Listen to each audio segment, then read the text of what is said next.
let's move forward. The events that precede the end, they're ongoing, but now we're going to move into signs that tell us we're approaching the end. These two things happen coincidentally. They happen at the same time. And to get the signs that the end is approaching, we're going to spend a little time tonight in a passage that many people are very interested in, but often confused by. It's called the Olivet Discourse, which is a name we've given to a speech, a teaching that Jesus did. It's reflected in 3 of the Gospels, in Matthew, Mark, and Luke. And it is in Matthew 24 and in Luke 21 for us tonight. We're not going to look in Mark, because everything Mark says is found in one of these other 2. So we don't need to look at Mark for our purposes tonight. If you'd like to follow along, it would be probably good to open up your Bible. You're going to see the scriptures here as usual, but it never hurts if you have it in front of you to see it. You might stick your thumb in Matthew and put your finger in Luke, and you'd have the 2 together. You can compare, because we're going to jump between them a little bit. Let's start with Matthew. I'm going to set the stage for you. This is, again, where we're going to learn about signs that tell us we're near the end. But let's just let the story of what Jesus says build. We'll start in Matthew 24, verse 1. It says, Jesus came out from the temple and was going away when his disciples came up to point out the temple buildings to him. And he said to them, "Do you not see all these things? Truly, I say to you, not one stone here will be left upon another which will not be torn down."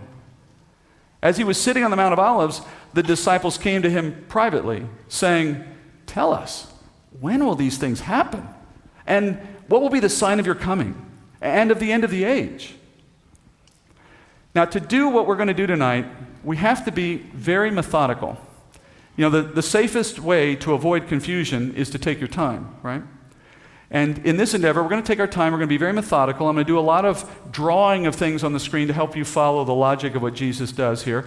And at the very beginning, there's some very important things you have to get right. And if you don't get them right at the very beginning, you're hopelessly lost in your understanding going forward. So let's take our time here at the beginning. Let's look at what Jesus said. I just want to set the stage. At the beginning of this, he's in the temple. He's been teaching. This is the day before he's crucified. He's been teaching in the temple for several days in preparation for his death at Passover. And as the disciples, God bless them, but they were clueless. They didn't have an idea that what was coming. So they're just having a nice sightseeing trip with Jesus as he's walking out of the temple. He knows he's leaving the temple for the last time a free man. Next time he walks into the temple, he's going to be in chains and going through a trial. So he's walking out. That probably tells you Jesus wasn't in the most upbeat mood. But the disciples, they don't know. So they're walking with him, and the building he's referring to here, the temple, it was the most magnificent structure on the planet in its day, and even today we really don't know how they managed to build it in the way that they did, because some of the stones are 30 tons. We don't know how they moved them. So it's amazing, even for us today, and they were certainly amazed in their day. So they're walking out, and they're looking around, they're telling Jesus, "Hey, check this building out, Jesus. This is pretty cool, isn't it?" And Jesus responds with this dramatic statement. He says, if you look at this building, it's all going to get torn down. If you wanted to get an idea of what he just said, think of it as if we were walking down the street in Battery Park in Manhattan, say 20 years ago, and I looked up at the World Trade Center and I told you, what if I told you in one day to come, there won't be a stone here left unturned, one upon another? You'd look at me like I was nuts, right?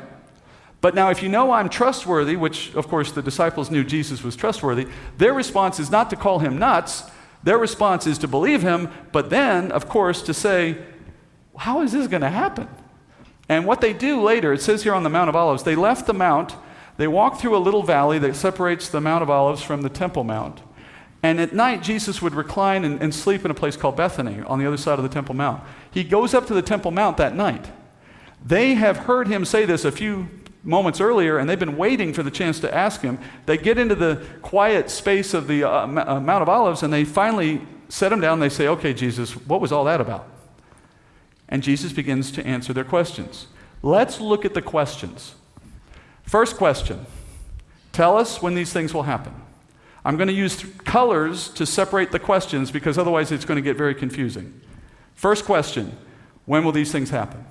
Second question, what will be the sign of your coming? Third question, what are signs of the end of the age? These are all separate ideas. Let's hold that thought, jump to Luke for a minute. Here's what Luke records about the very same moment.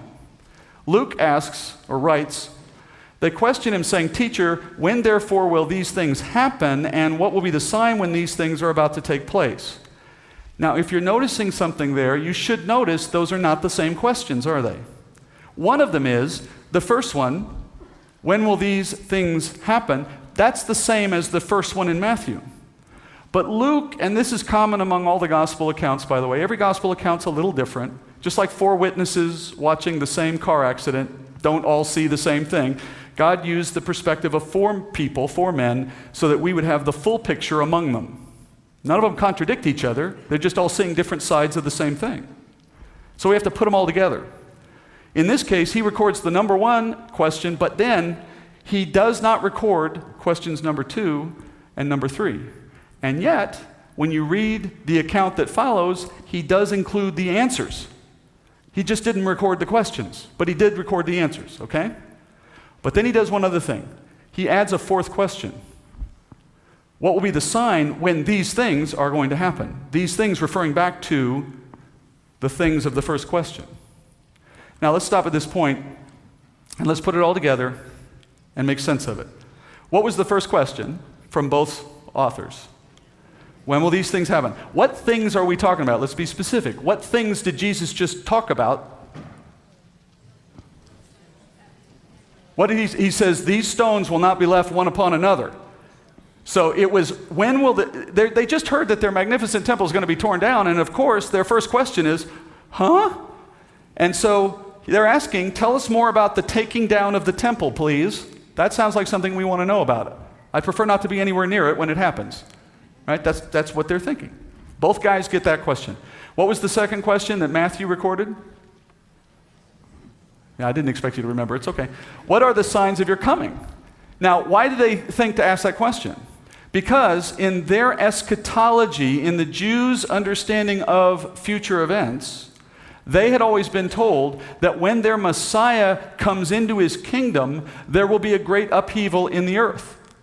So these guys have put 2 and 2 together, and they've said, well, if we're talking here about great things being torn down, then this must be the same moment that you're going to enter into your kingdom. Now, be careful here. When they use the word coming here, they don't mean it the way we do today. We mean it as in returning. They didn't know he was leaving. So they think of it in terms of entering. When are you going to set up your kingdom? When are you going to stop walking around in robes, riding donkeys, pretending you're nobody? When are you going to sit on the seat of David and call yourself king like we keep waiting for you to do? When are you going to enter into your kingdom? All right? But for us, it's really the same question, because now that he's left, we're still waiting for him to do that very same thing. So it's really the same idea for us. Second question was, what are signs of your coming? What was the third question? What are the signs of the end of the age? Here again, in their minds, in the Jewish way of understanding things, they understood that the coming of the Messiah and the entering into the kingdom was all going to happen at the end of this age of the Gentiles that Daniel foretold. So they see these as all happening in the same moment. They're asking about the same set of situations. Now, Luke added that little extra detail, right? So let's make space for Luke's extra point. Luke wanted to know, or he recorded that they wanted to know, what are the signs that tell us when this thing's going to fall down? Again, that's a very sensible question, right? If I told you that the World Trade Center was falling and you believe me, probably the next thing you're going to ask me is, could you let me know more about that so I don't stand in the way when it falls? Right? It's that idea. All right, now, one more thing. When Jesus goes to answer these questions, he throws in a question of his own, one that they didn't even think to ask. Jesus asks, or answers rather, this question. He gives them what are not going to be signs that we're coming near to the end. Which makes sense, really, because they wouldn't have known to ask that. But he needs them to know that so that they don't confuse everyday, ordinary things for true signs. So these are the 4 things Jesus says in the Olivet Discourse in response to the questions we just outlined. But it gets even trickier. He doesn't answer them in that order. Look at the order. Watch this. This is the order in which he answers them. He starts by saying what are not signs, and that makes sense. Again, let's get that stuff out of the way. And then he starts launching in, but he does not go in the order they asked him. He first talks about what are signs of the end of the age. Then he goes back to talking about the temple before he finally ends with talking about his second coming. Now, you might at this point be asking me, how do I know this? Well, you'll see it for yourself in a minute, but the simple answer is context. When we look at the answers that are given, we'll see very clearly that he's tracking to these answers. And you should also notice at this point that if we have not been good about following this, what's going to happen when we try to get our answers out of the text? We might make the mistake of thinking that he's talking about one of these when he's actually talking about a different one because we didn't notice that they're not in the order we expected them. Let me tell you, that's to large part to explain why we have some disagreements over the timing of certain events in the end. It's this particular mistake that accommodates or accounts for a good part of it. But let's move on. Let's talk about these each in turn. Let's look at the text where Jesus starts. He says, "See to it that no one misleads you, for many will come in my name." He says, "and will mislead many," or saying, "I am the Christ," and will mislead many. "You will be hearing of wars and rumors of wars. So see that you are not frightened, for these things must take place. But that is not yet the end." Jumping to Luke just briefly, let's look at Luke's version of the same. Luke in 21:8 says, "And he said, see to it that you are not misled, for many will come in my name, saying, I am he, and the time is near, but do not go after them. When you hear of wars and disturbances, do not be terrified, for these things must take place first, but the end does not follow immediately." All right? His point is, the fact that the world is a bad place, gets into trouble a lot, falls apart, destroys itself from time to time, and then rebuilds, that's called sin. That's just the world of sin. That's what we live in. That doesn't mean anything.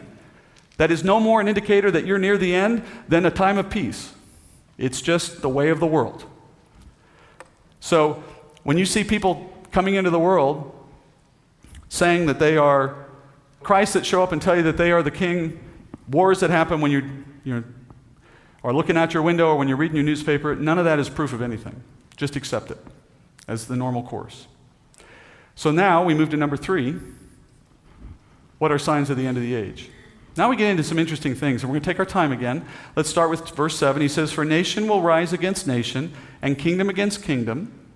And in various places there will be famines and earthquakes. But all these things are merely the beginning of birth pangs." Now that doesn't sound like very insightful feedback to us, does it? We're not sure what to do with that, but take a moment again to look at it with me. Let's start with the last statement. Birth pangs. Birth pangs, the beginning of birth pangs. So let's do a little conversation here about birth pangs. Somebody tell me, describe how birth pangs work. Give me some characteristics of birth pangs. Just yell it out.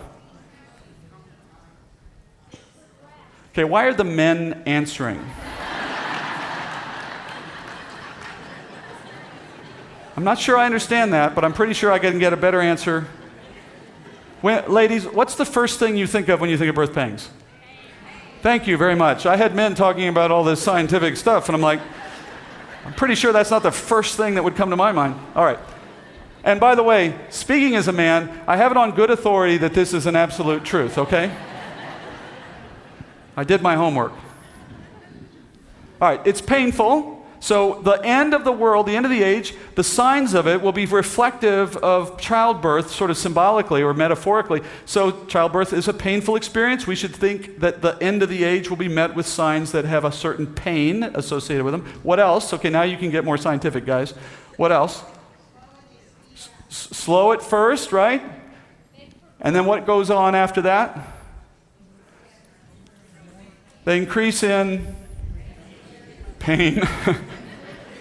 All right, ladies, we have the pain thing. We know that's painful. Okay. They increase in frequency. All right, I heard that one. And in severity. All right, so they get more severe and they get closer together. Now, let me tell you, friends, you may think I'm making too much of this little word, birth pangs, but I'm not. Jesus didn't have to say that, right? Didn't have to use that analogy, but he chose to because he wants us to understand something from it. Just like in early stages of labor, you can miss it.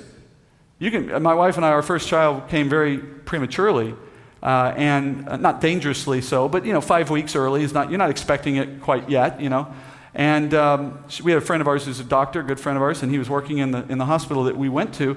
And she called him that night and said, I'm having these pains. What do I do? And he's like, it's probably just false labor, because it happens.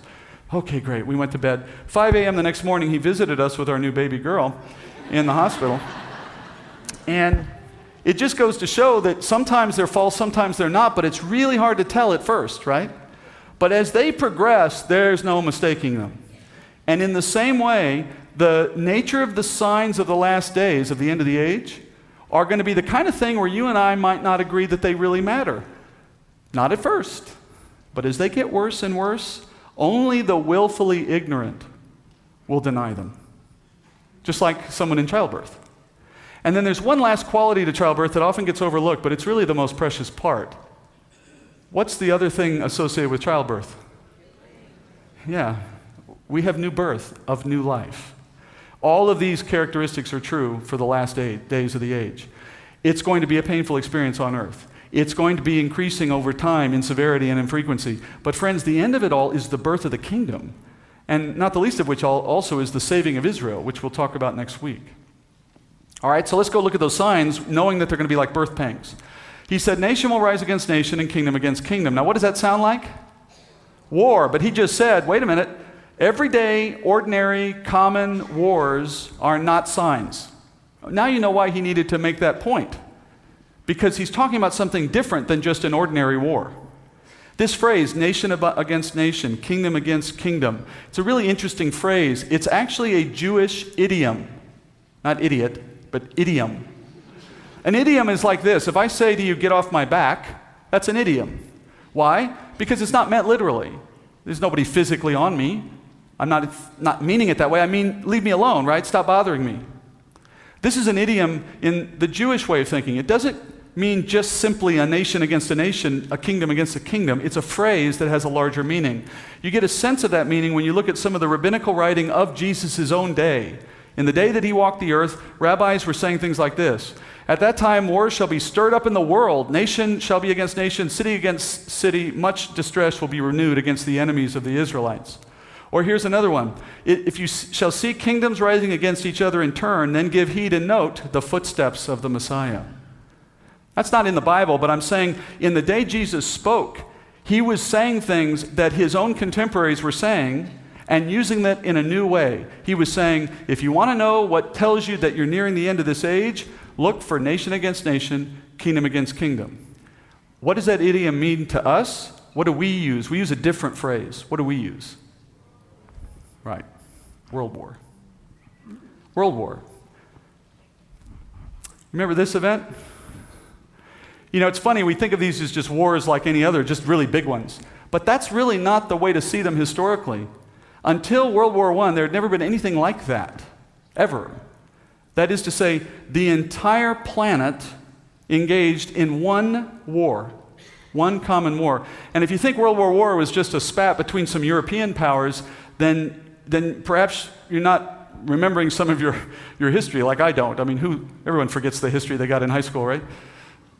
But in World War I, 88% of the nations of the earth were allied in battle on one side or the other, contributing troops, contributing money, contributing something, even if there wasn't any battle on their territory.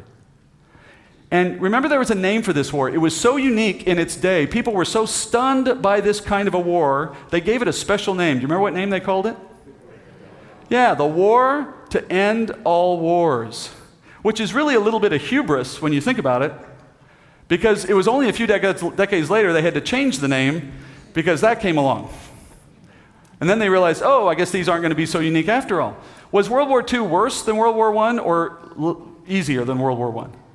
Worse. Birth pangs? In fact, 95% of the world was involved in that war. Never before had that happened. In one century, we got 2 of them. Then Jesus goes on. In various places, there will be famines. Now here again, famines in and of themselves are nothing new. We see them in the Bible. How does that become a sign in and of itself? Well, if you do a little research, I'm going to move through some slides here relatively quickly. China, they lost 45 million people in one famine earlier the last century. There has been continual drought and famine in Africa, as you guys know. And these are relatively recent articles that I've found. There's real concern about the ability to feed people because of a lot of economic pressures. And the famines that are out there are often below the radar for the Western world. But what's interesting is it's starting to touch into some of the countries of the earth that you would not normally think of as prone to famine, but for reasons different than drought or some of the reasons you've seen in agricultural countries, more for the cost of things. And for that matter, taking corn and using it for fuel is part of perhaps that problem, as we've read. So there are some factors in the current economy that might contribute to it. I'm not a doom and gloom, little sky is falling kind of guy. I'm simply saying that when you see the signs increasing, then that's consistent with what Jesus said to keep an eye on. And these are just some of the evidence I've found. I don't want to really dive into the detail of it beyond simply illustrating. Moving on from there, what about earthquakes? This is a fun one for us, right? Especially if you live between here and, say, Oklahoma, Arkansas, Missouri. This is one that's interesting. Now, here's how you find this information out, because everyone gets a little worried, or not worried, wrong word. Everyone gets very interested in where all this data comes from, and I try to be as transparent about it as I can. The U.S. Geological Survey is the area of the U.S. government that's responsible for managing or monitoring earthquakes, among other things. You can go to their website. You can search on criteria that you're interested in, the magnitude of an earthquake, regions, dates, etc., and you'll get a whole bunch of data. And then that data can be exported and you can put it in charts. I've done a lot of that work for you. Here's what you'll find. This is just from 1980 to 2009. You can see there's an upward trend among the more severe earthquakes, those over a magnitude of 6. But let's really dive into this for a minute, because I found this personally very fascinating. This is 2000 to 2010, okay, at all magnitudes of earthquake, and these are just counts of the earthquakes that happened in a given year for a given magnitude. And then here's the total for all magnitudes in a given year, all through the decade of the 2000 to 2010. Do you notice something happening there at the end of the decade? It goes from an average of somewhere around, say, 2,500 a year, gets up to about 3,500 a year, back down to 2,700, and then all of a sudden, 4,600, 8,400. Look at some of these articles that are written about this. This is an article written in 2014. It says here, big earthquakes double, but they're not linked. And let me tell you, this is really funny. Watch how the world tries to process this data without acknowledging what it means. We have recently experienced a period that has had one of the highest rates of great earthquakes ever recorded, said this guy from the USGS. And he says, but even though global earthquake rate is on the rise, it's still just explained by random chance. And I know what he means mathematically, but let me show you what numbers he's dismissing as random chance. He goes on to say this: the average rate of big earthquakes, those larger than magnitude 7, has been 10 per year since the 1970s, really. That rate rose to 12.5 in 92, 16.7 in 2010, and that represents a 65% increase compared to 1979. And then he says this increase accelerated in the first 3 months of 2014 to more than double the average since 1979. So it's not just been a little spike, it's an upward trend.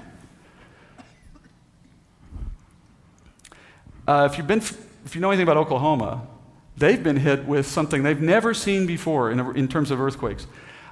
They've seen this dramatic, unexplained increase in seismic activity. They typically used to get about 50 earthquakes a year, which is negligible. They've now had over 1,000 a year for several years. Arkansas has seen the same thing. And my favorite line in all of this, scientists say they have no explanation for the earthquakes. The most recent thing you see ecologists doing, people who have let's say a political agenda, in my opinion, is they're blaming fracking. Now, I'm not an expert in fracking, but I'm telling you that this stuff started long before fracking took off. This is just their latest attempt to pin something in the world on what they're seeing, because they don't want to say what the Bible has to say about it. That's my opinion. Earthquakes in Oklahoma have made it the earthquake capital of our country, better than California. This is another quote from that article. Between 1978 and 2008, Oklahoma experienced an average of just 2 quakes of 3 magnitude or greater. As of June, there have been about 207 such quakes recorded in the state in 2014. That trend started in 2009 with 20 quakes of magnitude 3 or greater, 43 the next year, and jumping every year with the exception of 2012. All right, now we're going to move through this next one kind of quickly. When will these things take place? What will be the signs before these things will take place? Now, I got to show you something very interesting. We said Matthew recorded the first one. Luke recorded the two, remember? But Matthew does something really interesting. He doesn't record the answer to number 1. If you look inside the text of Matthew 24, you never get the answer to number 1. He just skips it in the way he writes out the narrative. Again, you have to know that, or you start to miss what he's saying. So how do I get the answer to the first question? What will be the things and the signs of the things that will happen to the temple? Well, I have to go to Luke's gospel. So let me show you what you have when you lay these two out next to each other. The 4 questions plus the sub-question. Matthew and Luke both record number 4 first. Matthew and Luke both record number 3 next. We've just done both of those. Okay? Matthew jumps straight to number 2, while Luke records number 1 and then picks up again with number 2. Do you see that pattern? There's a handout available to you when you walk out that has all of this outlined for you in detail. I didn't give it to you on the way in because I didn't want you looking at it right now. Sorry. But you can get it on the way out. What we're going to do is we're just going to jump real quickly and look at what Luke has to say. But remember, Luke is going backward. And let me show you that he's going backward in time, because I want to show you the two scriptures lined up against each other. Here's Matthew, and I'm not this small, but basically this is where we just left off, right? The beginnings of birth pangs. Luke says similar things in his account. They're both answering question number 3 together. They're in sync at this point. Let's draw a line. Look at the next thing Matthew says. His next word is then. Then, and he begins to describe what happens after this stuff. What has he just been talking about? Signs of the end of the age. The next thing he starts to talk about is signs right before Jesus' second coming, which is question number 2. He jumps to number 2. Look what Luke does. Luke says, but before all these things. Luke goes backwards. Before is very different to after. Wouldn't you agree? So Luke starts to introduce question 1 and 1a as his next topic.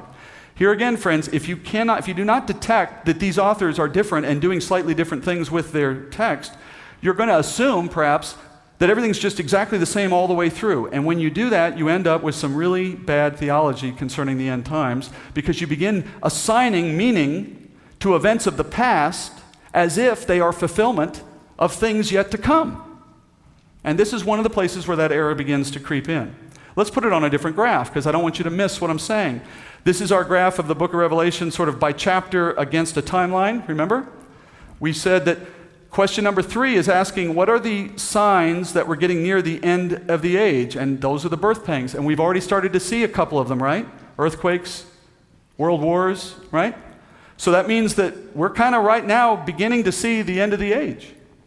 Luke says, the next thing he says is, but before all these things, and he goes back in time to talk about events of the first century. While Matthew goes ahead and begins to move deeper into the events that end the age. They eventually both catch up. Let me just show you some of the things Matthew says versus what Luke says. We're not going to study this in detail. Matthew says, then you're going to see tribulation, many fall away, false prophets come to pass, lawlessness increases, then the end will come. In the last days, things get bad, including things like people falling away. What does that sound like from the first week? Apostasy, right? Friends, none of that makes any sense in the context of the first century. The first century church was not undergoing people falling away. Lawlessness was not increasing in the church in the first century. It's the opposite. The church was rapidly expanding and growing. Luke, though, looking back in times, talks about events of the first century, and you can see the clear differences. People being dragged into synagogues. When's the last time you heard of a Christian being dragged into a synagogue? That's not going to be the pattern of the last days. That's a pattern of the early days. Similarly, people being hated by all and betrayed by parents, having to give utterance in front of kings and governors and the like. All of these things are classically pictures of what we see happening in the book of Acts, the early days of the church. And then Luke goes on to record what Jesus had to answer concerning the events of the temple's destruction. He says, your first sign to know that your temple is about to be destroyed is when you see Jerusalem surrounded by armies, which happened in AD 66. The short story is Rome was putting down a Jewish rebellion. They seized the city. They held it for a while. but they had to retreat because Jewish zealots were attacking their supply lines. And so the Romans pulled back from the city. The Jews in the city had thought that they were about to face their end because they saw Rome attacking. And then they wake up one morning and Rome is gone. And they're thinking, well, maybe we won. But if you were a believing Jew who knew Jesus as Messiah and knew what he said, then here was your chance. You could escape the city now because the Romans weren't going to be there to catch you. But you'd only do it if you believed in the Word of God, because everyone in the city was telling you, we won. They're done for. What they didn't know was the Romans had just left temporarily. And when Titus came back in AD 68, he sieged the city a second time, and this time they didn't leave. And as you probably know, they eventually penetrated the walls of the city in AD 70, and they killed somewhere between 1 and 2 million Jews and took the rest slaves and scattered them after they burned the city. The relief that you can see in Rome today of the celebration of them carrying off the implements of the temple is visible in that relief. So that's all regarding the signs of the coming destruction of the temple, and only Luke gave us that. Finally, let's see where these two link back up. Matthew, still in number 2, talking about the coming of lightning from the east and the coming of the Son of Man, that is the coming of Christ. Luke picks up that same theme right after he finishes his discussion about the city being trampled.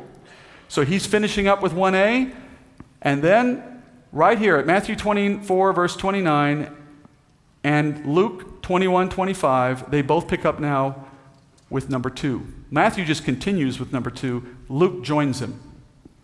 Take some time. The handout will help you with all the verses. You'll be able to go back later and do your homework.